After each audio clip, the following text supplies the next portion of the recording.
Una particularidad de esta maqueta es que trae dos torres, una para llevar el cañón de 130 milímetros y la otra para ponerle el cañón de 152 milímetros. A mí no me gusta nada el cañón corto, por lo tanto necesito otro cañón de 130 milímetros. Lo modelo con el programa Blender 3D. No me esmero mucho en las formas porque quiero ponerlo tapado por unas lonas, pero sí le hago las formas generales. Para que quepa en mi impresora lo subdivido en tres partes y no sin dificultad lo imprimo, porque muchas veces la impresión 3D es bastante azarosa. He hecho varias pruebas y algunas no me han quedado del todo bien. Me decido a utilizar una varilla metálica porque hasta este momento había utilizado una varilla de Evergreen que se deformaba con la resina y me quedaba el cañón doblado, mucho mejor con la varilla de latón. Ahora sí queda el cañón perfectamente derecho, pero durante la impresión y sobre todo durante el fraguado con los rayos ultravioleta se ha rajado la resina. El ingeniero que diseñó este vehículo se llamaba Troyano y eso hizo que a este vehículo en la fábrica le pusieran el mote de caballo de Troya. Se fabricaron un total de 5 vehículos, de los cuales el último era solamente un conjunto de piezas de repuesto. El vehículo que se exhibe actualmente en Kubinka creo que es el número 3, pero hay fotos del prototipo número 2 que varía en pequeños detalles y ese es el que voy a hacer. No tiene toda una serie de pequeños instrumentos, incluyendo unos aparatos que incluso entrarían en colisión con las ópticas. También carece de estas bases como para sujetar cajas en la parte superior de la torre. Por lo tanto, voy a quitar los tetones que vienen en la maqueta para sujetarlas. Como veis, uso unas cuchillas que he afilado en plano para usarlas a modo de formón, que no solamente me sirven para cortar el plástico, sino también para rascar y hacer desaparecer cualquier rastro de la pieza. Pero por supuesto, el acabado final lo hago a lija. La torre tiene un diseño intrincado de soldaduras y el primer paso es tallar el canal por el que vamos a depositar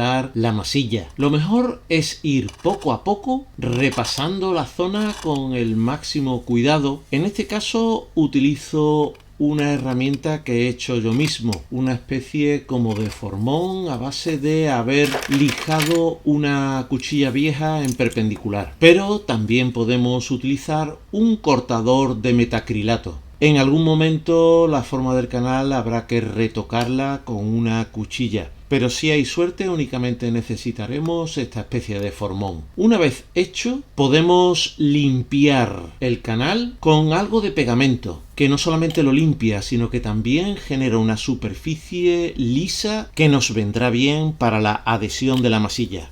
Antes de seguir voy a proteger algunas zonas donde van pegadas piezas, como por ejemplo estos ganchos para levantar la torre, y lo hago usando un trocito de cinta de enmascarar. También donde van a ir las asas en las que se agarra la tripulación para subir o los jinetes de carro, esas asas tienen un lugar donde se ponen y para recordar dónde estaban hago un pequeño taladro de 0,5 milímetros. La torre trae una textura que no es del todo mala, pero quiero personalizarla un poco y voy a hacer un experimento que me va a salir regular. Voy a mezclar el Surfacer 500 con un poco de pintura, un color marrón rojizo, algo similar a lo que sería un acero algo oxidado. Y lo doy con una brochita, pero me ocurre que no mezclan del todo bien. La textura la hace, pero el color queda como con grumos, separados del Surfacer. Como veis, uso una brocha de cerdadura cortada al ras y doy golpecitos tanto en perpendicular como en paralelo a la superficie, generando unas pequeñas irregularidades típicas de la fundición en molde de arena. Los trocitos de cinta de enmascarar que puse evitan que desaparezcan las pistas de donde van a ir pegados los ganchos para izar la torre. Veis que cuando la masilla seca desaparece el color. Con la ayuda de un bisturí y de pinzas retiro la cinta con la que había protegido la superficie y ya sé dónde voy a ir pegando los ganchos para izar la torre. Lijo la superficie ligeramente, no demasiado, para darle un acabado algo más realista. Si no, la torre va a parecer un aguacate. Las asas las hago con alambre, porque ya lo vi con la anterior torre. Los agujeros y las asas de plástico que trae la maqueta no me resultan realistas. Con todo esto ya adelantado, puedo empezar con las soldaduras. Utilizo una vez más la masilla de Green Stuff, una masilla epoxi que pongo en los canales de soldadura utilizando un pincel de goma. Y la texturizo con una herramienta que he hecho usando un trozo de lata que he dado forma alrededor de una puntilla para que tenga ese aspecto de U. En algunas zonas utilizaré esta herramienta, en otras haré soldaduras en paralelo al canal. Esta foto es de las pruebas de fábrica y está marcada en marzo-noviembre de 1960. Es un periodo de tiempo un poco extraño, lo lógico sería de noviembre a marzo.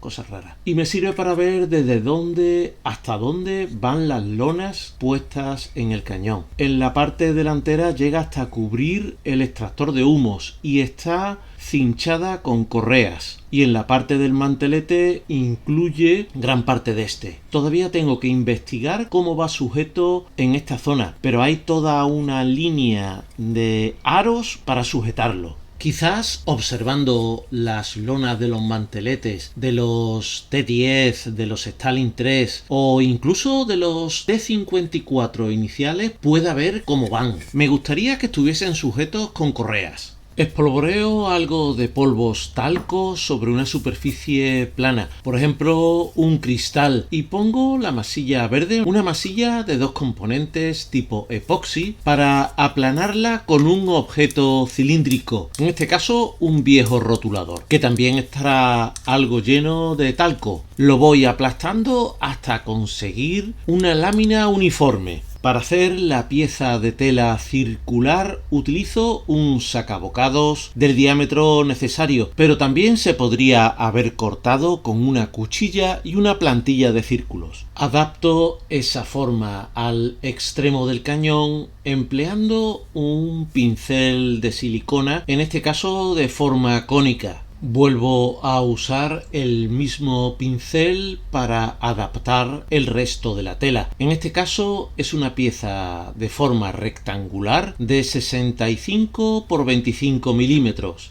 que va a cubrir desde el extremo del cañón hasta el extractor de humos. Como ya vimos en la foto, la tela está cinchada antes y después del extractor de humos y hago esas correas utilizando una lámina de plomo o quizás sea estaño, y las hebillas son de un hilo fino de ese mismo material, todo pegado con ciano. Antes de ponerle la lona al mantelete le pego algunos detalles hechos de un modo algo crudo, simplemente las formas generales para que hagan las arrugas sobre la lona. También pego el cañón, pero ocurre que como tiene el interior de latón, pesa más que la propia torre. Va a tener una cierta tendencia a cabecear hacia adelante, de modo que le voy a poner unas cuantas tuercas pegadas en la parte de atrás. Bueno, más que dos han sido tres, pero ahora sí la torre se mantiene de pie y el cañón no la vence. Cortando la lámina de masilla epoxi a medida, la pongo sobre el mantelete y le doy forma con un pincel de silicona. Con unos pequeños alambres y unas tiras de estaño hago las trabillas con las que esa funda queda fijada a la torre. Para la lona que va en el lateral hago también unas pequeñas trabillas de alambre y las correas otra vez más con estaño cortado a medida. A escala la lona es un cuadrado de 5 centímetros de lado y para hacer las medidas exactas pego un trozo de cinta de enmascarar por el otro lado del cristal que voy a usar. Entre las correas de estaño y el pincel de goma le doy la caída correcta a la lona. Con más tiras de estaño simulo los cierres de las correas usando hilos de plomo para hacer las hebillas. En la parte de atrás hay un cajón del que desconozco la utilidad. Puede que sea una caja para guardar los faros. Para manipularlo con más comodidad hago un agujero e inserto un palillo de dientes. Ese trozo de plástico lo voy forrando poco a poco con más masilla. En alguna foto he visto que tiene un poco el aspecto como de un saco de dormir, con la parte de arriba rizada. Al poner la masilla respeto el sitio por donde van a ir las correas. Las cuerdas con las que quedaría cerrado las simulo con un poquito más de masilla. Y una vez más uso tiras de estaño y alambre de plomo para hacer las correas y las hebillas. Y posicionando este elemento ya termino. Es la última lona que pego. También pongo este soporte para una bomba, no sé si de combustible o de aceite. En cuanto a la escotilla del comandante, no le he puesto el faro. Por suerte la maqueta trae esa opción. Y también en el periscopio, esa pequeña asa. Esta maqueta trae 2 torres, ya os lo comenté al principio, y hacerlo con el cañón de 152 milímetros no me atraía absolutamente nada. Para empezar, porque no tengo pruebas fotográficas de su existencia. Por otra parte, el hacerlo otra vez con un cañón de 130 milímetros no tendría gracia, a no ser que jugásemos con ponerle todas esas lonas. Bueno, pues me ha venido bastante bien porque he descubierto que de este vehículo se construyeron diferentes prototipos. Y no puedo terminar sin mencionar a mis mecenas, que son pocos pero son los mejores. Si te haces mecenas tendrás acceso anticipado a mis vídeos, directos exclusivos y el acceso a nuestro canal de Telegram, donde nos animamos, nos apoyamos y no le tenemos miedo al modelismo. Además, estamos haciendo quedadas virtuales y talleres de trabajo. Y si haces una compra superior a 50 € en Carmina Hobbies, tendrás un descuento del 10%.